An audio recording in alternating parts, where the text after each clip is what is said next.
Jumpa lagi di tanggal 27 hari kedua Re-Expo 2025 Lampung. Kali ini bersama Gungsan Talk. Saya menghadirkan bapak-bapak yang ganteng dan gagah ini, yaitu Bapak Eko Jaya Putra, Regional Consumer Banking Head BRI Regional Bandar Lampung. Selamat siang Pak Eko. Dan didampingi nih oleh Ibu Asti Kumalasari, Branch Manager BTN Syariah Bandar Lampung. Selamat siang. Selamat siang. Ya. Selamat siang. Ini pada hari ini kita santai aja, sersan, serius tapi santai.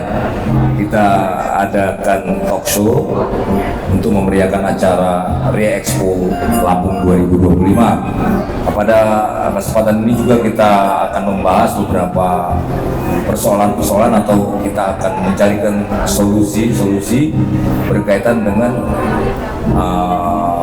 kredit maupun funding ataupun khususnya masalah KPR. Nah, sedikit saya akan bernarasi untuk bahan kita talk show ini. Kalau kita melihat pertumbuhan daripada ekonomi Indonesia, ini kan kadang-kadang ada istilah yang mengatakan kurang baik-baik saja, tapi ya kenyataannya ya masih baik gitu. Nah, ditambah lagi dengan pertumbuhan atau growth daripada kredit itu sendiri, kalau melihat data yang dikeluarkan per semester pertama di 2025 ini ya menurun untuk posisi angka kredit berkaitan dengan NPL. NPL juga sudah di atas 3, sudah mencapai 3,8. Nah, sehingga bank mungkin juga agak warning gitu.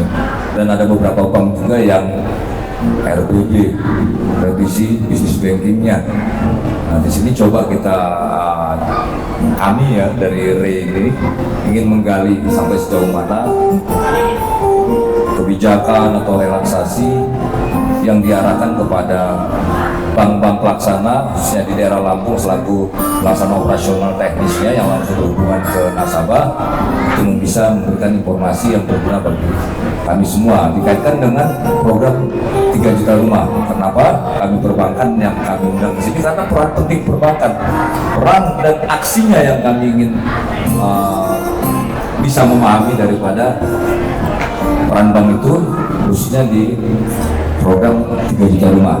Mungkin itu sekilas gambaran tentang narasi topik kita kali ini. Saya akan bertanya dulu nih Pak, sedikit sambil santai aja Pak. Kita ngelihat Pak, kemarin di 14 Januari 2025 itu ada siaran pers yang mungkin juga Pak Eko juga ikut juga waktu itu talk show-nya slip lancar KPR, slip longgar KPR lancar. Nah, di situ yang apa itu yang saya bahas, karena itu dulu kita akan bahas di situ. Nah, di situ juga kita berharap ada satu ketegasan dari perbankan, kami berharap khususnya, dan juga konsumen penerima KPR, bagaimana penerapan dari itu. Walaupun kalau kita lihat tuh masih sedikit banci ya, karena POJK-nya tidak keluar Pak. Siaran persnya saja itu menyatakan bahwa SLIK adalah data netral, bukan data blacklist kan gitu. Bagaimana dari BRI sendiri menyikapi ini Pak? Silakan. Udah itu Pak. Baik.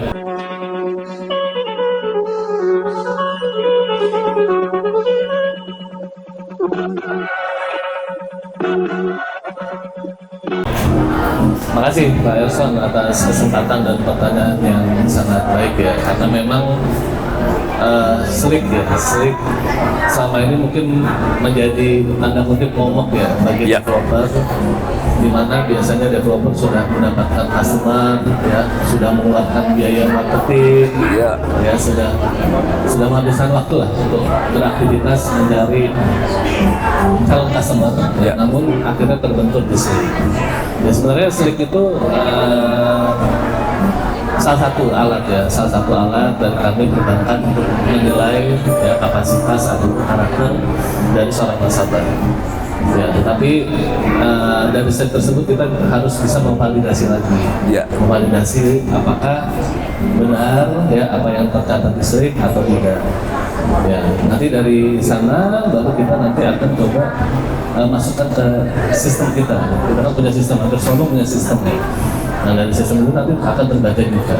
Ya, kita punya risk rating ya dari beberapa aspek dinilai, ya salah satunya dari SLIC tersebut. Namun sekali lagi SLIC tidak menjadi harga mati, ya masih ada ruang untuk menjadikan SLIC itu tidak menjadi sebuah acuan yang menjadi stuck gitu ya, status ya. Jadi bisa dikomunikasikan dan bisa divalidasikan. Ya, sama validasinya dan menyatakan dan dari bank itu bisa lanjut, itu masih bisa kita lanjut gitu. Tapi memang ada beberapa kriteria. Kriteria menjadi bank teknis yang itu menjadi ya aturan internal kami yang tidak bisa mungkin diintervensi oleh debitur maupun pihak developer. Aturan bank teknis itulah yang menjadi pedoman kami.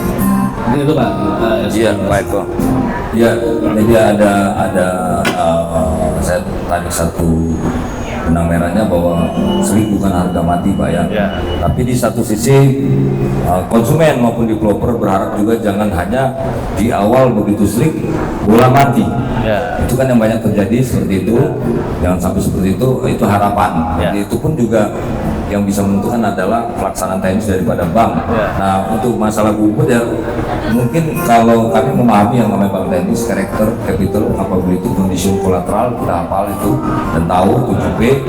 Belum lagi kita bicara 3 pilar, kita memahami itu. Tapi ada tidak di BTN Syariah seperti di ini ya, bukan harga mati atau ada relaksasi khusus? Ada kemarin saya juga mau cari di salah satu bank bahwa mereka kolek 5 masih boleh Pak, asal dibayar dan langsung kami progres, nggak perlu dia nunggu lagi 3-4 bulan sampai 6 bulan. Nah, ini BTN sendiri seperti apa BTN Syariah? Baik, terima kasih Pak Erson. Mungkin ini suara hati dari mitra-mitra developer ya. Karena untuk mendapatkan konsumen yang baik, yang bagus, memang kita perlu strategi khusus supaya bagaimana tidak hanya dari developernya aman, dari debiturnya aman, juga dari kitanya juga aman. Kalau kita berbicara SLIC, saya sepakat dengan Pak Eko, itu merupakan pintu masuk. Karena ngomong soal 5C, C yang pertama itu karakter. Salah satu karakter itu tergambar di SLIC. Jadi kalau kita ngobrolin untuk pemutusan pembiayaan atau pemutusan kredit, kalau bahasa konvensionalnya, kita nggak bisa tuh Pak hanya melihat satu aspek, kita harus melihat 5 aspeknya. Dan kalau di BTN kita udah punya rating developer, sehingga developer itu akan berpikir 2, 3, 4 kali lipat untuk dalam hal ini memberikan pembiayaan nasabah-nasabah yang kurang berkualitas. Karena ketika rating developer itu ada di gold, ada di platinum, itu mereka punya banyak privilege yang akan diberikan oleh BTN. Nah, jadi kita sebenarnya di BTN membuat sebuah infrastruktur Pak, agar ada reward nih buat developer yang menjaga kualitas pembiayaannya. Karena yang dikejar sama BTN saat ini bukan cuma akselerasi, tapi sustainabilitas. Sustainabilitas itu tidak hanya bagi bank, tapi bagi mitra. Jadi kami menjaga bagaimana mitra itu hari ini Pak Erson akan dengan BTN Syariah, 20 tahun lagi Pak Erson akan jadi mitra BTN Syariah. Dengan menjaga, kita mulai dari ngejaga debitur kita. Gitu Pak, terima kasih Pak. Ya, jadi bisa saya ambil satu hikmahnya di sini bahwa sebenarnya tidak jauh beda dari itu juga, masih ada, cuman ada sedikit ini masalah rating ya. Jadi ada rating kepada developer. Tapi untuk developer berarti harus menjaga konsumen seperti apa yang bisa itu diambil. Jadi bukan sekedar kita booking kira-kira seperti itu, tapi lebih ada filternya ya. Rasanya itu penting sekali. Saya juga pernah mengusulkan beberapa bank untuk edukasi kepada marketing kita sendiri mengenai approval itu seperti apa, kemudian juga segmentasi seperti apa. Itu kita juga ini Nah, berkaitan dengan hal tersebut memang kerjasama antara developer dengan perbankan mungkin bisa terus ditindaklanjuti. Nah, kalau masalah kebijakan baik itu dari OJK yang mungkin lebih ke teknisnya, BI yang lebih kepada kebijakan. Kemarin ada kebijakan bukan sampai saat ini juga nih Pak Eko, makroprudensial KLM, insentif makroprudensial itu kan tidak dirasakan langsung ke kami sebagai developer, tapi melalui bank yang mana giro wajib minimalnya kan sampai berapa 4% sekarang ya, 4% sudah berkurang. Nah itu kan berarti kita bicara itu akan bicara masalah fasilitas yang diberikan bank itu sendiri gitu, berkaitan dengan kalau kita bicara KLM berarti kan bidang khusus. Dalam hal ini kan perumahan yang saya lihat data rilis terakhir 340 triliun Pak untuk KLM itu. Nah itu bagaimana Pak menyikapi hal itu? Kami juga berharap kerannya ini bisa dibuka untuk kami yang memang tidak langsung dari BI tapi melalui bank. Gitu Pak Eko, mohon penjelasannya. Baik Pak Elson, terkait dengan insentif ya kan itu bagian dari insentif yang Ya, diberikan betul. Ya. Pada prinsipnya bank juga menjadikan insentif itu sebagai modal tambahan lah, tambahan. Dalam hal ini kami mendistribusikan ya kepada masyarakat atau kepada konsumen kami dalam bentuk beberapa benefit-benefit. Ya, benefit yang tentunya yang dibutuhkan adalah nasabah atau dalam konsumen, misalnya dari suku bunga misalnya. Ya, dari suku bunga kita bisa menawarkan yang lebih murah atau lebih rendah dibandingkan tahap atau periode sebelumnya, sebelum ada insentifnya ini. Kemudian juga dari uang muka misalnya. Ya, jadi insentif ini benar-benar dimanfaatkan oleh perbankan ya tentunya untuk bisa meningkatkan penyerapan kredit perumahan khususnya, sehingga cita-cita pemerintah untuk bisa mensukseskan pertumbuhan perumahan bisa tercapai. Mungkin itu Pak, terima kasih. Ya, di situ berarti bank pun juga akan memberikan insentif kepada nasabahnya, khususnya developer, mungkin dengan bentuk value-nya Pak ya, uang muka ataupun bunga bank yang mungkin menjadi acuan daripada kami untuk memberikan bunga yang terbaik kepada konsumen kami, juga menawarkan produk-produk yang ada di bank. Bagaimana dengan BTN Syariah sendiri? Baik Pak, untuk program relaksasi secara makro memang berpengaruh ke kami. Jadi kita lebih ekspansif, apalagi BTN Syariah kita akan melakukan perubahan ya Pak, jadi Bank Syariah Nasional. Jadi kita lebih ekspansif untuk pembiayaan perumahan, khususnya dalam pembiayaan sub dan non subsidi. Ya, betul. Nah untuk non subsidi sendiri, kita saat ini tuh fokus sama bagaimana mengenalkan prinsip syariah yang sebenarnya sangat dibutuhkan oleh masyarakat saat ini Pak. Karena seperti tadi disampaikan Pak Erson bahwa saat ini memang fluktuasi ekonomi memang kelihatannya tak menentu ya Pak. Nah dengan cara itu bagaimana supaya angsuran nasabah, ya kita ngomong umum angsuran nasabah itu tetap sampai dengan 20 tahun atau 30 tahun gitu kan. Jadi plafonnya panjang ya. Plafonnya panjang. Kita punya produknya Pak, kita produknya, kita juga sesuaikan dengan akadnya, sehingga itu adaptif terhadap makro prudensial yang naik turun, tapi dengan kondisi kita mengenalkan produknya based on akad syariah, itu bisa fix sampai dengan lunas, gitu kan. Tentunya kita hitung risikonya, margin dan segala macam. Dan balik lagi ke kondisi makro, kita ngobrolin lagi soal bonus demografi Indonesia Pak. Iya. Jadi kami nggak menutup mata Pak, ketika kami bikin rencana bisnis bank, kita adaptif terhadap bonus demografi yang isinya kebanyakan gen milenial yang hampir 60%, sehingga kita munculkan yang namanya KPR milenial. Bagaimana backlog perumahan itu bisa kita tutup? Ya tentunya dengan komposisi demografi yang paling besar, yaitu milenial.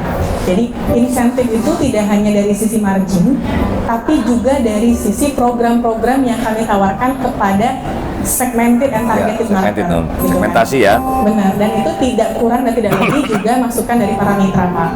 Kok bisa sih misalnya yang baru kerja gimana caranya bisa punya rumah? Ya. Nah itu kita rumuskan dan kita formulasikan dengan program-program yang ada Pak.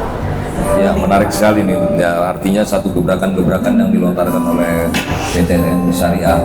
Nah, kalau kembali kita melihat pangsa pasar Pak yang katanya melemah, tapi ini ada hal yang menarik nih. Di satu sisi untuk segmentasi MBR. MBR ini menurut data tidak, MBR masih stabil saja untuk. Nah, tapi kaitannya ya tadi yang dikatakan non performa loan agak memang menurun. Nah, dengan non performa loan menurun, tentunya tren kredit akan lebih warning lagi, hati-hati. Ini menyikapi NPL dan penyaluran kredit seperti apa ini, Pak? Silakan. Baik Pak, kalau untuk NPL yang mungkin secara makro ya memburuk gitu ya Pak ya, memang sebenarnya itu overall bisnis mungkin seperti itu karena kita punya transisi ekonomi. Tapi yang kami percaya satu Pak, di Lampung sendiri atau di sepanjang Sumatera kita ketahui bahwa ekonomi kita itu based on pertanian. Ya. Dan itu keberuntungan bagi kita Pak. Itu serendipity lah, keberuntungan bagi kita. Karena kenapa? Untuk pertanian sendiri saat ini Prabowo presiden kita lagi oke banget, lagi fokus ke sana. Ketahanan pangan dia. Ketahanan pangan. Nah, di Sumatera itu nggak terlalu terdampak ekonominya karena kita back to basic, kita balik ke pertanian lagi, gitu kan. Nah, ketika kami lakukan mapping di Lampung Pak, itu yang saat ini ngambil itu kebanyakan sektornya sektor pertanian UMKM. Ternyata di dua sektor ini mereka lebih tangguh terhadap krisis. Karena ketika dihantam krisis yang mengakibatkan mungkin UMKM itu tutup, mereka cepat berpindah ke sektor lain, Nah ini yang memang menurut kajian think tanknya Asta Cita ya Pak dari Prabowo bahwa dua sektor ini memang harus diperkuat.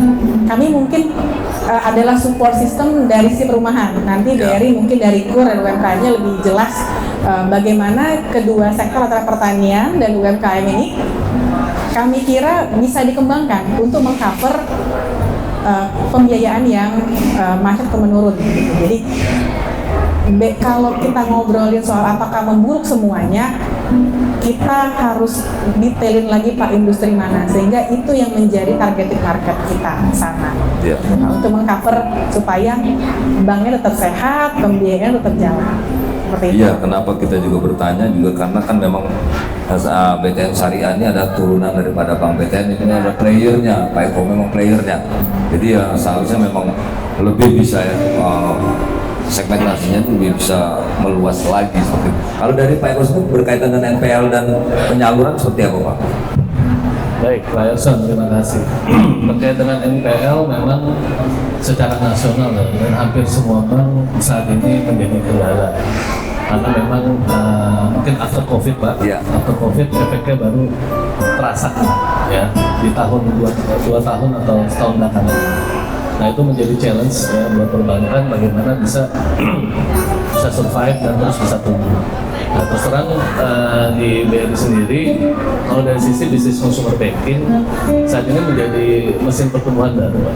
Jadi mesin pertumbuhan baru BRI yang tadinya sebelumnya kita di micro atau di SME tahun ini kita memang consumer banking jadi sumber pertumbuhan baru. Dan tentunya ini sejalan dengan apa yang menjadi tanggung jawab kami. Dan untuk Bandar Lampung sendiri, seperti yang sudah disampaikan tadi, bahwa memang di sini ini potensinya cukup besar. Ya, pertumbuhan ekonomi di Bandar Lampung, setahu saya peringkat 3 lah se-Sumatera. Iya betul. Ya, kalau nggak salah ya. Jadi saya rasa untuk penyaluran KPR khususnya di Bandar Lampung, kami masih on the track ya. Jadi untuk NPL juga alhamdulillah masih tetap terjaga. Tentu ya bagaimana cara kami ke depan agar supaya tidak menjadi apa yang kita salurkan sekarang menjadi NPL. Ya apa strateginya tadi ya diupayakan nanti mungkin berubah arahnya tadinya dari misalnya dari customer atau developer yang mencarikan customer ke kami, dan berubah kami yang mencarikan customer ke developer. Ya, sehingga kami sudah firm duluan, nih ada Buktian berbalik ada jadinya Pak ya. pipeline customer yang mungkin bisa dimanfaatkan oleh developer. Nah itu mungkin kita salah satu strategi yang kita lakukan supaya NPL ke depan bisa terjadi. Iya Pak.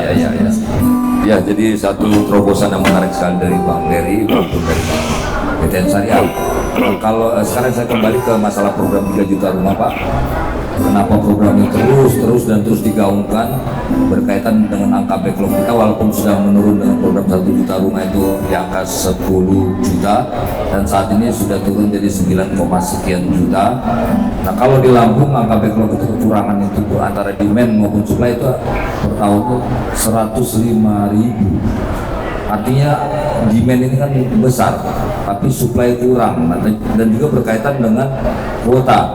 Nah, tapi alhamdulillah kuota untuk tahun 2025 tidak seperti tahun-tahun sebelumnya yang selalu developer mengirim kuota Pak ya.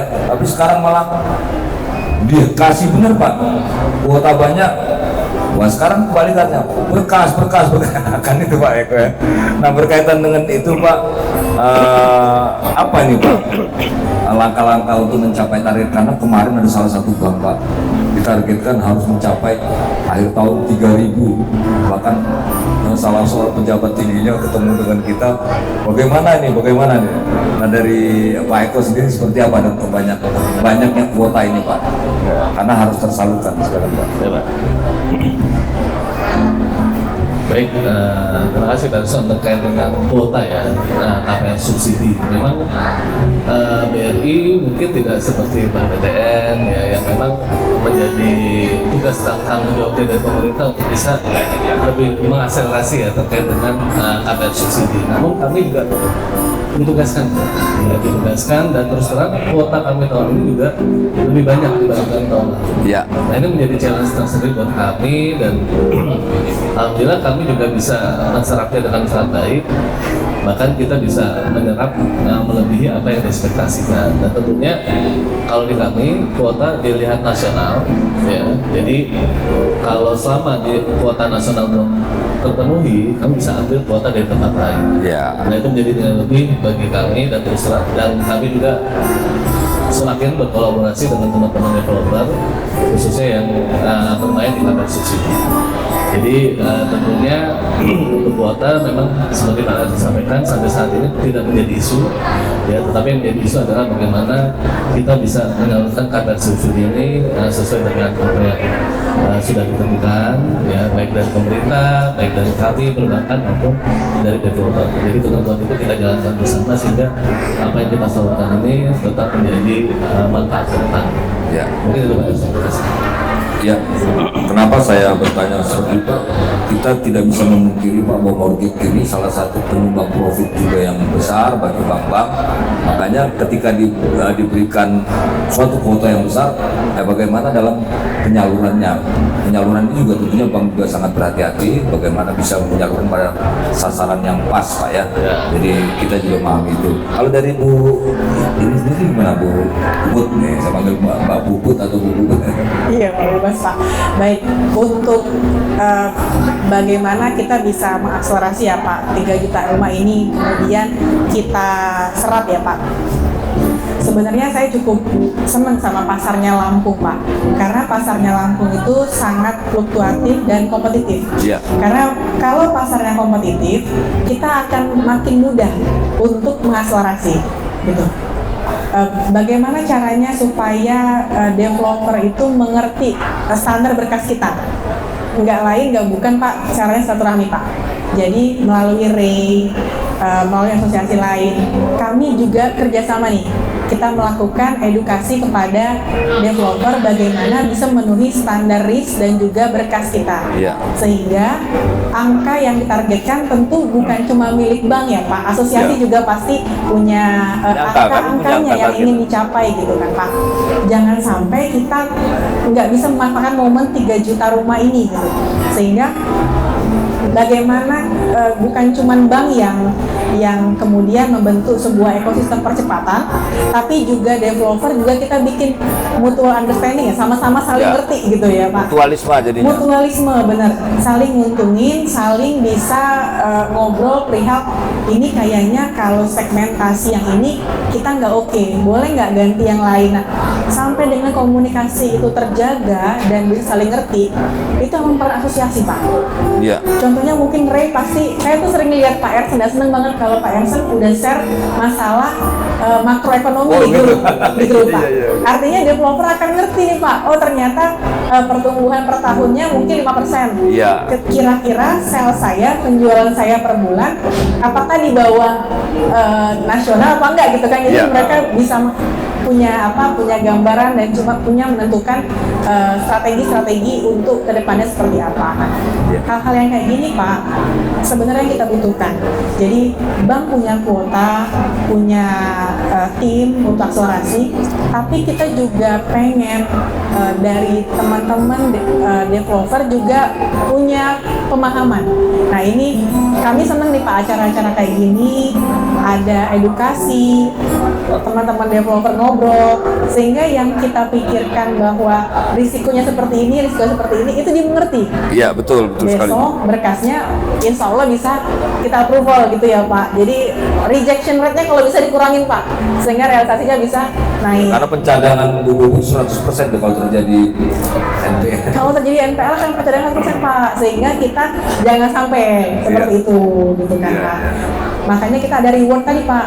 Reward ketika developer itu menjaga kualitas pembiayaan, segmentasinya naik di di gold atau platinum, itu rewardnya banyak banget Pak, relaksasinya banyak banget. Dan itu bagian dari reward yang diberikan oleh manajemennya BTN kepada mitra loyal kita, seperti itu Pak. Iya, ya artinya di sini sangat menarik kalau kita mengupas persoalan itu kan. Kalau kita bicara itu dari Pak Eko, dari taktik, strategi, teknis, wah udah selesai nanti. Tapi yang jelas menarik, satu gebrakan-gebrakan yang mungkin memang sudah ada arahan dan dikembangkan oleh pelaksana operasional teknis di lapangannya.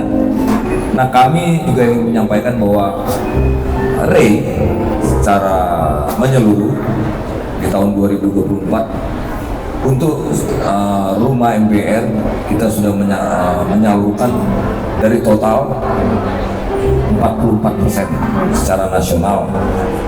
Kemudian juga rumah komersil kami juga terbanyak.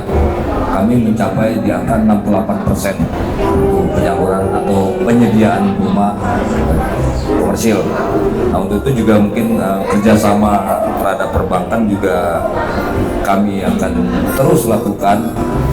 Nah ada yang menarik dari sisi konsumen juga guna meningkatkan dan juga memenuhi program 3 juta rumah yang agak jalan di tempat. Maaf saya juga harus bicara belak-belakan di sini. Kalau kita ngomong 3 juta, sekarang kuotanya aja 350 Pak ya. Berarti tahun ini sangat jauh untuk mencapai 3 juta rumah. Bayangkan ini katanya setahun. Tapi ternyata masih di sekian, dan itu pun juga tidak tersalurkan. Berkaitan juga mungkin supply juga kan dari kami harus lebih kenceng lagi Pak. Ada yang menarik Pak, sektor informal. Di sektor informal khususnya di BTN ini saya dengar obrolan Pak Nixon.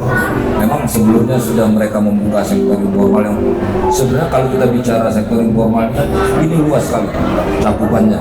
Ya ada tukang bakso, tukang sayur, Pak tukang itu, tukang artinya tidak punya fixed income ya. Nah ini menarik, itu yang sebenarnya kalau kami belajar ya tepat sasaran itu di mereka ini. Nah kalau kemarin BTN 10%, mudah-mudahan untuk tahun 2025 dan seterusnya 20%, 30%. Bagaimana nih menyikapi sektor informal? Silakan. Baik Pak. Kalau kita ngobrolin BTN itu udah puluhan tahun ya Pak, kita ngobrolin perumahan khusus rumah subsidi. Kemudian infrastruktur kita tuh Pak udah terbentuk, jadi flow berkas, flow proses, analisa, sampai dengan kita visit, atau kalau di BTN ngomongnya OTS, on the spot, analisa, itu kita udah punya Pak. Jadi ketika tantangannya adalah sektor informal, sebenarnya kita sudah punya infrastruktur yang lengkap, tinggal bagaimana developer membuat para UMKM yang mungkin nggak familiar dengan berkas-berkas perumahan itu bisa paham Pak, bisa bankable lah ya secara berkas ya Pak ya, sehingga bisa masuk dan bisa kita scoring. Jadi kalaupun misalnya hari ini Pak Ersen nantangin bisa nggak dinaikin jadi 10%, sangat mungkin Pak. Kalau dari infrastruktur yang punya ya Pak ya, sekarang tinggal kami minta berkasnya malah Pak, minta berkasnya, kemudian ayo kita diskusi, kita punya data dari collection kita Pak, data dari bagian collection kita bisa lakukan mapping, oh segmen ini Pak Ersen yang oke untuk diberikan pembiayaan, segmen ini yang nggak oke gitu kan. Ada beberapa daerah yang bisa untuk segmen A, atau ada beberapa daerah yang kita pakai sektor unggulan, itu kita punya big datanya. Nah itulah yang menjadi optimisme dari Pak Dirut ataupun manajemen direksi untuk menjawab tadi tantangan dari Ray bahwa bisa nggak sektor informal itu untuk mendapatkan rumah gitu ya. Kalau ingat dulu Pak, kita pernah membiayai ojek online Pak, program dari Pak Dirut. Kemudian ada banyak lagi sektor informal lainnya. Nah sekarang kita bikin ekosistem nih untuk BTN Syariah, ada ekosistem lainnya yaitu Keluarga Besar Muhammadiyah. Oh ya, jadi komunitasnya. Komunitas Pak, Keluarga Besar Muhammadiyah. Jadi tahun demi tahun kita mengevaluasi infrastruktur kita, namun tahun demi tahun juga kita memperluas dan meningkatkan risk tolerance kita. Jadi kalau kita ngomong hari UMKM, bukan berarti kita berani-berani ya Pak, tapi sebenarnya udah kita bentuk infrastrukturnya, sehingga Pak Dirut mungkin tadi pernah ngomong sama Ray bahwa kita akan realisasi UMKM atau sektor informal, karena beliau udah percaya infrastrukturnya udah dibentuk step by step, kemudian baru kita lakukan realisasi. Itu Pak. Ya, ini memang betul pelopor, memang player Pak Eko. Dan mereka kalau saya agak ngeri tadi infrastruktur, memang betul di situ infrastruktur itu. Memang untuk mendukung daripada sektor informal lebih kepada infrastruktur. Kalau dari BRI sendiri seperti apa Pak berkaitan dengan itu sektor informal? Baik Pak Erson, terima kasih. Kalau terkait sektor informal sebenarnya kami BRI kan saat ini juga punya anak perusahaan namanya PNM Pak. Ya. Itu lebih ya mungkin kalau dari informal skala kecil lagi gitu. Ya. Jadi sebenarnya kalau di kami infrastruktur terkait dengan bagaimana memitigasi risiko terkait dengan teman-teman di sektor informal, ya insya Allah kami sudah cukup kuat Pak ya. Dalam artian kami juga punya unit kerja yang benar-benar tersebar ya, di beberapa tempat, dan itu mungkin di sektor informal ini pasti dia berusaha atau bertempat tinggal di dekat unit kerja kami minimal aja. Nah itu jadi validasi agak lebih mudah sebenarnya, akan memudahkan lah. Ya sehingga terkait dengan sektor informal selama memang dia punya apa yang menjadi persyaratan bagi kami untuk bisa dijalankan KPR-nya, mereka tidak ada permasalahan sih. Tinggal bagaimana ya tentunya nanti bagaimana cara memfasilitasi. Cara memvalidasinya tadi ya kita mau nggak mau mengandalkan unit kerja terdekat dari si calon debitur yang berasal dari sektor informal tersebut. Memvalidasi terkait dengan usahanya, validasi terkait dengan rumah tinggalnya dan lain-lain. Ya, sehingga tentunya regenerasikan nanti akan menjadi informasi. Terus begitu Pak. Berkaitan dengan sektor informal tadi kan Pak, banyak hal yang harus dipahami dan dimengerti sehingga dapat improve. Jadi sistem scoring seperti apa nih Pak? Kalau untuk sektor informal di BRI sendiri? Oh di BRI nggak masalah Pak. Jadi walaupun belum bankable, tetapi asalkan bisa divalidasi Pak. Nah itu nggak sebesar itu seperti itu. Kadang-kadang kan banyak sektor informal yang belum bankable, jadi transaksi keuangannya juga melalui perbankan. Kan kita bisa validasi. Validasi itu yang dilakukan, tetapi validasinya memang dilebihkan Pak dibandingkan sektor formal, sehingga ada waktu tambahan ya atau dalam prosesnya, sehingga kita benar-benar bisa memvalidasi. Setelah tervalidasi itu bisa seperti itu. Ya wis, kita menunggu sekali nih gebrakan dari BRI di sektor informal, karena sangat membantu juga kami untuk bisa di-improve sektor informal. Pasar kami lebih luas lagi. Bagaimana cara scoring kalau di BTN? Jadi mana kami bisa di-approve untuk untuk sektor informal seperti apa kira-kira? Baik Pak, kalau untuk sektor informal, memang kita ada satu step lebih lama dibanding yang fixed income ya Pak. Karena kita harus in detail banget mengunjungi ya. Tadi kalau dari Pak Eko, OTS juri tadi terkait ya Pak, juri terkait, kami harus mengunjungi dan di kunjungan itu memverifikasi data-data yang dikasih dan juga hasil wawancara. Jadi disitulah kita benar-benar memvalidasi. Jadi OTS-nya itu tidak hanya usaha gitu ya Pak ya, yang kita OTS, tapi lebih kepada kemampuan mereka untuk kemudian bisnis ini bisa bertahan beberapa lama. Kemudian sehat apa sih usahanya gitu kan. Dan yang paling penting ya kebenaran usahanya ya Pak. Benar nggak ini punyanya Puput misalnya. Kemudian kiri kanan depan belakang gitu pasti kita lakukan verifikasi. Seperti itu. Ya, artinya sama lah, artinya bankable lah. Bankable ini yang mungkin harus kami juga ada peran kami juga untuk menjelaskan kepada marketing agent kami untuk memahami yang bagaimana ini maksud dengan bankable oleh bank. Makanya kami juga sekarang berusaha membuat satu edukasi kepada marketing kami untuk memahami bagaimana bank di situ sehingga sektor informal bisa lebih terserap banyak lagi. Nah ini ada isu yang terakhir yang menarik sekali Pak, yang mungkin juga saya ingin tanyakan kepada Bapak Ibu dan Pak Eko berkaitan dengan heboh nih Pak, pengembang, karena pengembang ini sementara di satu sisi ada beberapa bank yang sudah menyediakan fasilitas kredit untuk konstruksi, AYG lah salah satu kredit jasa geria. Sementara ini ada muncul kredit pengembang yang mana revolvingnya bisa sampai 10 miliar, 5 sampai 10 miliar. Dan tidak bicara kurnya di angka 500 lagi. Ini apakah memang sudah berjalan atau sudah ada instruksi atau bagaimana pelaksanaannya secara teknisnya seperti apa? Baik Pak, kalau untuk teknisnya mungkin dari Tapera udah ngeluarin ya Pak ya arahan dari perbankan. Nah kalau saat ini kita masih mendiskusikannya di internal, sejauh ini launch produknya lagi digodok seperti apa dan maksudnya ini jadi apakah akan jadi komplementer untuk produk andalan kita ya Pak KYG tadi atau ini akan menjadi produk tambahan, nah itu akan kami diskusikan. Tapi sejauh ini kalaupun pengembang ingin mengembangkan proyeknya, kami rasa dengan kondisi menggunakan kredit konstruksi dan pembiayaan konstruksi kami dan pembiayaan PPL itu masih sangat mencukupi Pak. Karena persyaratan ketika kita baca di produk-produk ataupun kebijakannya Tapera terkait kuruk pengembang itu hampir sama Pak, peruntukannya hampir sama, cara pengelolaannya hampir sama gitu. Apalagi dengan kondisi pembiayaan konstruksi versi syariah Pak di BTN. Kita tidak dalam artian tidak memberatkan dari developer dengan membebankan bunga bulanan, tapi kita lebih mengedepankan bagaimana penjualan itu terus-menerus sesuai cash flow. Karena akadnya musyawarah Pak. Ya, bermusyawarah benar ya. Bermusyawarah sehingga berapa misalnya dari Pak Ersen penjualan angka optimisnya berapa gitu sehingga itu yang kemudian kita lakukan bagi hasil.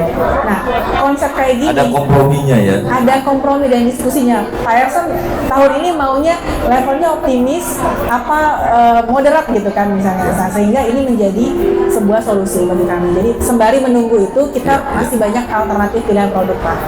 Ya. Kalau di BRI Pak kan ada juga untuk membantu kami salah satunya Pak ya ASB Pak ya, kredit Kapling Siap Bangun ya kalau nggak salah ya, itu juga mungkin ini kan. Nah berkaitan dengan adanya program kredit perumahan itu seperti apa Pak rencana ke depan yang akan dikembangkan oleh BRI khususnya BRI wilayah Lampung? Baik, terkait dengan kur pengembang ya, memang di internal kami juga petunjuk pelaksanaan juga belum ada Pak.